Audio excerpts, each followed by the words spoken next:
So let's see if we have our audio back now. And it looks as though we do. Sorry about that. So come on into the room. Be coachable, teachable, trainable.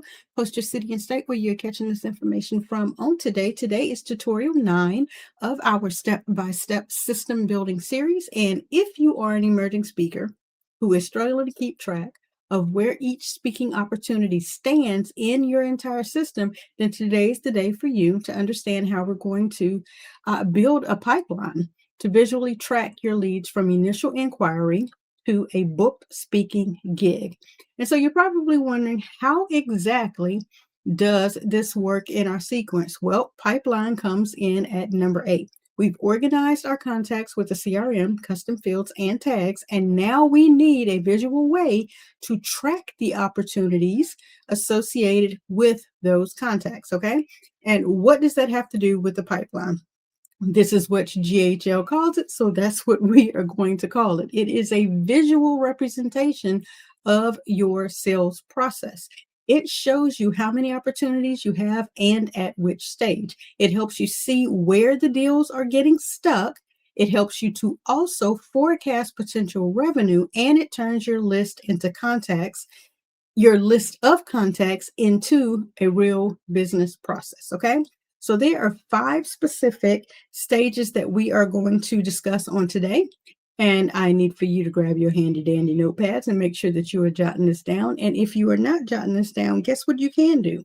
If you don't have the opportunity to jot it down, then you are available to follow along on the checklist that is provided with this tutorial.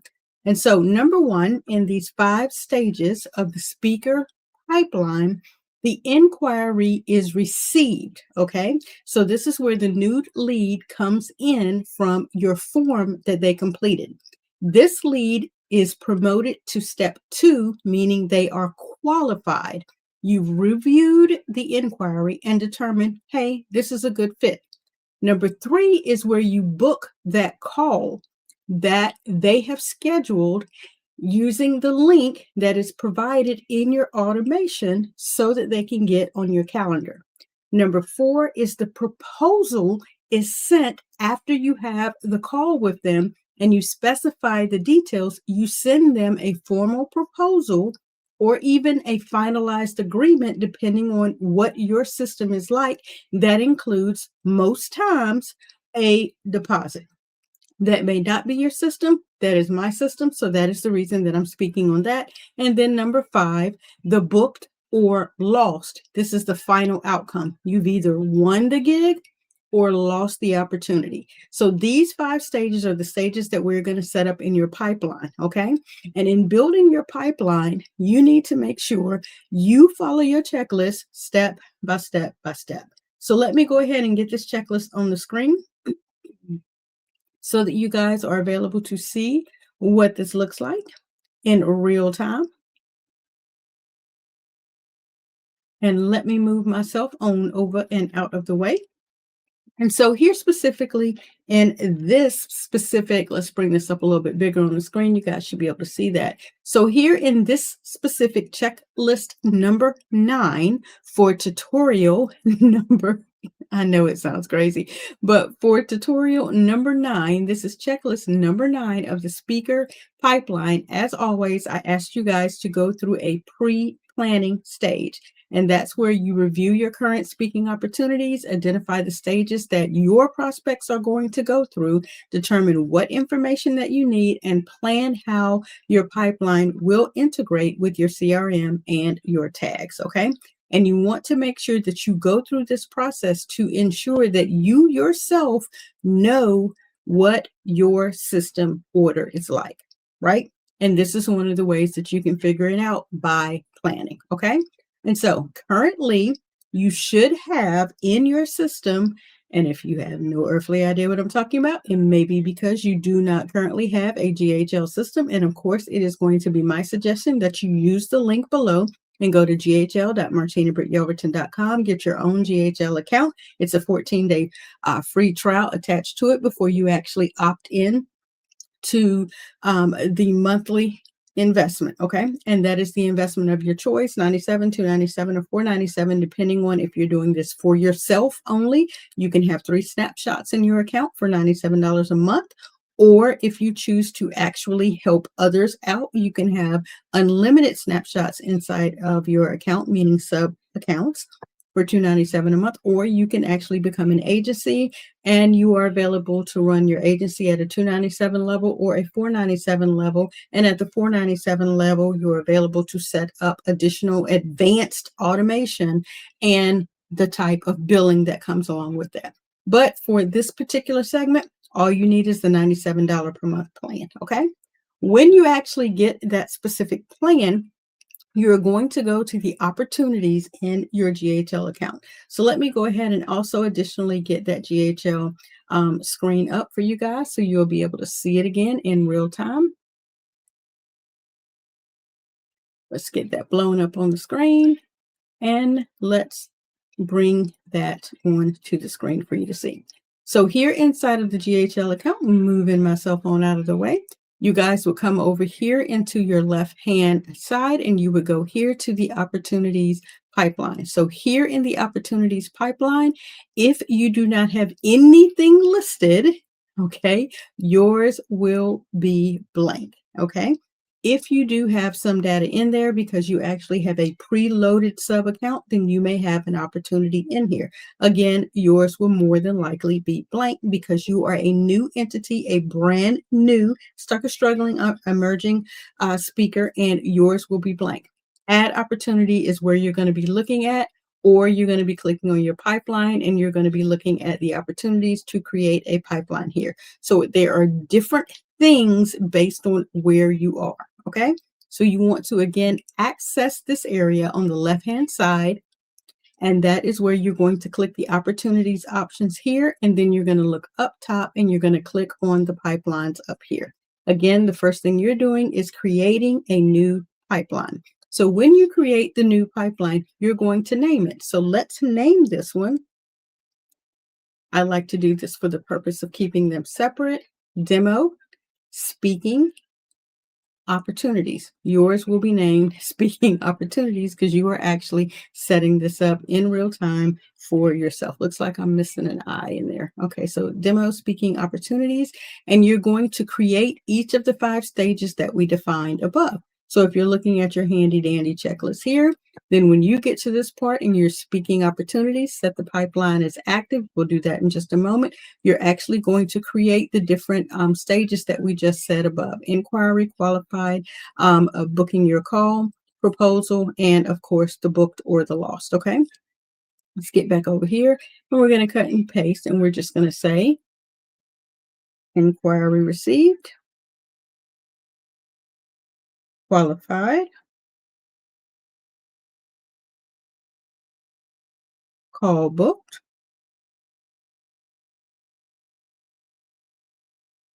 proposal sent,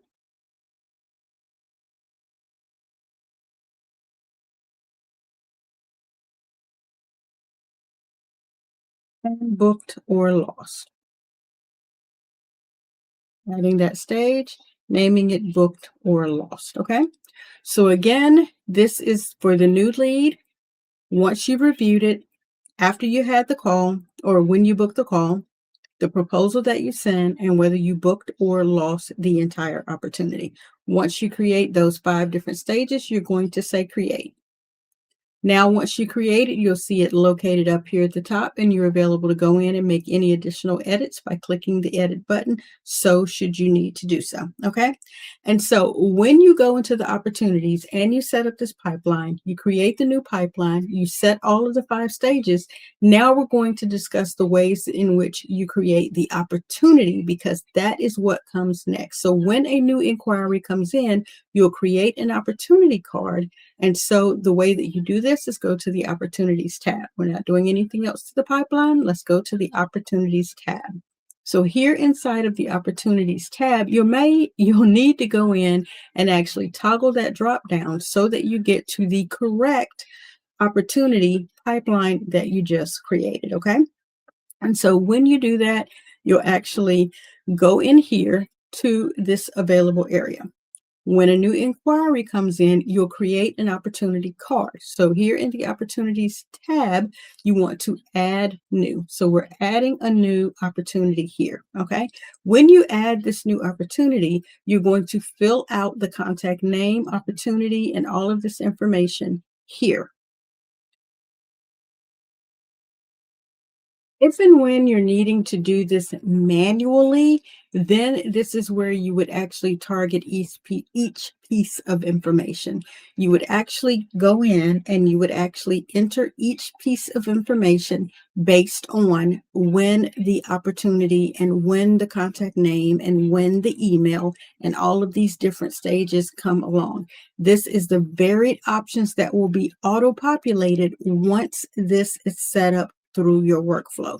But for now, all you're needing to do is go in and ensure that you have set up each of the stages along your pipeline so that as the opportunities come in and your workflow is set up, it will automate for you based on your tags and your custom fields each specific time that an individual goes through your pipeline. This will allow you to never lose where an interested person is along your business process. Okay. As you interact with prospects, this will automate the drag and drop feature throughout your opportunity card. After you receive the inquiry, that person will move from the inquiry to the qualified stage. Once they go and they have the call with you, they will move into the call stage, into the proposal sent stage once you send them the proposal. And finally, once the agreement is signed, the deposit is received, if you have one, then they will finalize here at the booked or the lost stage. Okay, this is just an overview of how this happens. This will make so much more sense to you, especially what these dollar signs mean through your process once we move through the automation. So yes, you can manually add a new opportunity by filling this out manually. However, the point and the purpose of showcasing the automation of this is so that you can see how your system works on your behalf. And you will be able to see more about that once we move into the workflow process. So for now, you want to review your pipeline daily so you can see what needs to happen if there's a follow-up that's necessary, if there's a manual process where you have to step in. Otherwise, your system is set in automation. Also, you want to keep it updated. If something happens where a status changes, you can manually drag an individual that would be listed from one point to another. So let's use the 10 mil book and say we had people located. Let's see if I can grab one of the other ones. Let's see which one that I'm actively using this in. It's been so long since I myself have utilized these particular areas. But say you're going from an interested person to a consultation that was complete. Okay. See how I'm able to drag and drop these individuals to always know where they are in the process. That is what I mean you will be able to do once you actually set your system up to automate so that you don't have to do that manually. Your pipeline will give you a visual map of your business. And in tutorial 10, we're talking about the basic workflow to automate these actions inside of your pipeline. For example, when we create a workflow, it will automatically send, as I said before, the follow-up email. And then when you move a card to the qualified stage, it will be able to be handled on automation. This is where your system starts to get really, really powerful. Okay. And so let's move that away from the screen. Let's drop myself back onto the screen as we begin to close out this specific area. Again, this is your speaking pipeline. This is the most simplistic version of this visual way to track every opportunity from the inquiry to the booking stage. And when you get into the subsequent workflow, this will make a lot more sense for you to understand how you can always find where a person is inside of your workflow. So again, inside of your pipeline. Okay. So again, More information will be available inside of the Brand You community because, again, in tutorial 10, we're covering the workflow that will automate this pipeline and save you time. But of course, if you'd rather have the entire system built for you, then you want to check out the agency information from myself, Martina Britt Yelverton, your brand master, where I can help the emerging, new, stuck, or struggling speaker to get their foundational system set up so that they can focus on what they love to do, which is giving their value out here in these internet streets. So thank you again for your time. I hope to catch you guys over inside of the Brand New community at the link below, community.martinabrityelverton.com, so that you guys can go ahead and get plugged in and get out here into these streets. I thank you for your time, and I'll catch you on the next one.